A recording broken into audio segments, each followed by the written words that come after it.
Well, I'm guessing this may be a good spot to do a goat update.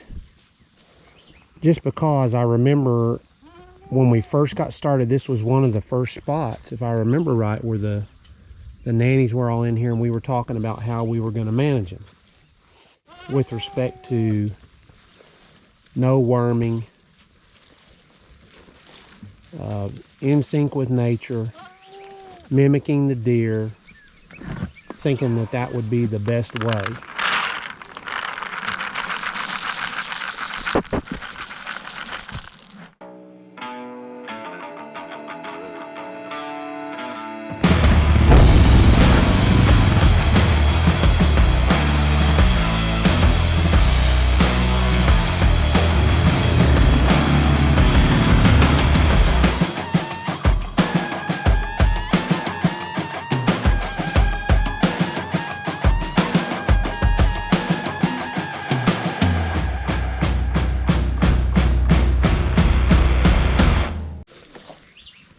Four years later,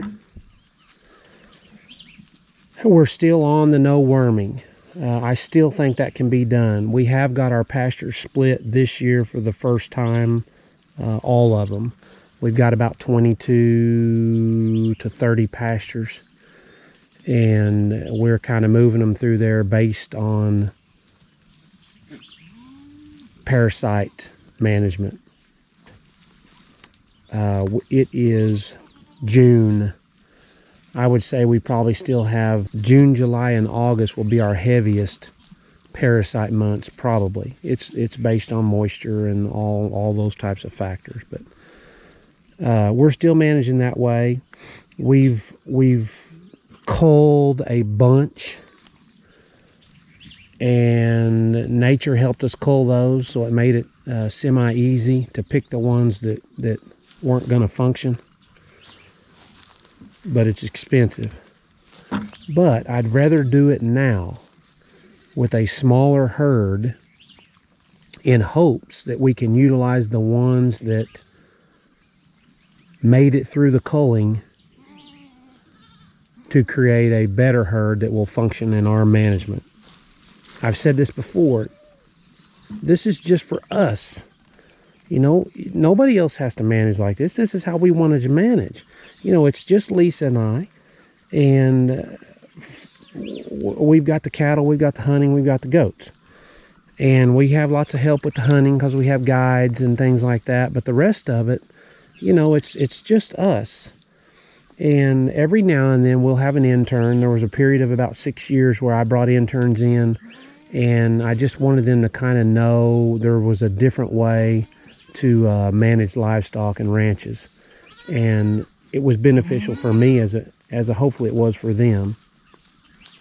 But so it's just us. So part of our management on this ranch and doing things the way we do them is we've got to minimize the workload. And it just so happens by ranching in sync with nature leads you to a minimized workload. There's no need to bring them in and worm everything. There's no need to bring everything in and trim hooves. There's no need to bring everything in and vaccinate. If we ever get to the point where we've grown our herd where I would like to see it grow, you know, we don't want to be bringing in 1,000 goats and working them. You know, we want them to take care of themselves, just like they do over in Australia, the feral goats. We want them to take care of themselves. So that's kind of the direction we're still heading. We're having success. We've learned a bunch. It's been expensive, but in the long run, it's going to be beneficial. So that's where we are. Everybody seems to be good this morning and happy. I can see a few that are starting to exhibit some signs of potential parasites, but hopefully they will start doing better. Otherwise, they'll get culled. I'm not too impressed with their parasite resistance. They get them. We went ahead and started with our part of our outcross, which was going to be half, or myotonic, have myotonic blood in them. And that's the new billies we got. So I'm anxious to see how that turns out. They're definitely going to put more meat on them, which is a good thing when you're marketing. So we'll see how all that goes. But we're heading in a direction. We've started that process a little bit early.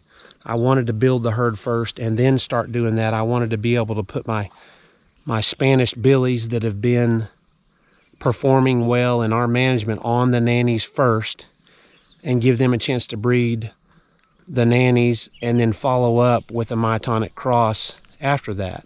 That way the first ones to breed were going to be full Spanish, and that would be where I kept my Dolings for replacements.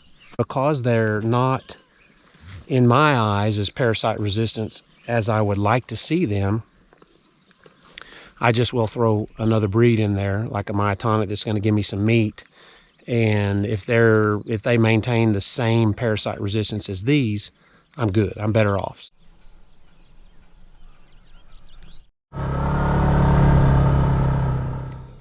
Man, I need to spray this. Look at all these horrible weeds. That's not going to happen.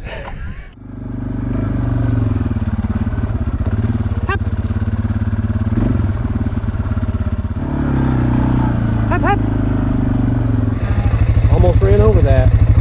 Sometimes these things are a pain.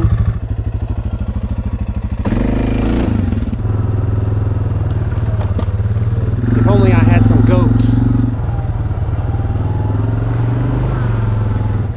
There's always one. I'm pretty sure this is a group of cows that we didn't get on the first roundup or the second roundup. I don't know if we'll get them or not. If it's cattle that I've been working with, it's easy to do because by the time I get them down there, I've driven them far enough that they're calmed down and I can just stop them, and then I can go up and open the gate or raise a fence or whatever and then come back and get them and put them through. These are acting a little bit different, so we'll play by ear. See, these suckers have been avoiding the roundup for a while. Every one of them don't mind swimming. And then when they get across, they just drop their heads and start grazing. They're like, okay, yeah, this worked last time. Well, it's not gonna work this time. Got them right where I want them. Oh, they're pulling every trick in the book. We're not far now. See, here's 2, 3 big bull calves. That means this is a pretty good chance that this group was not in the pens. There's a big heifer somewhere up in there. I saw her. Okay, let's see how good everybody's vision is. Can anybody see the buck?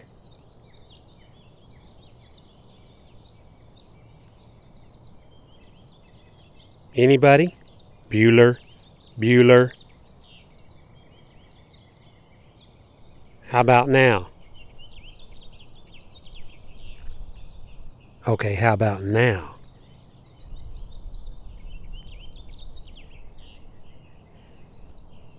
There he is. Oh, here comes the cows. I gotta go.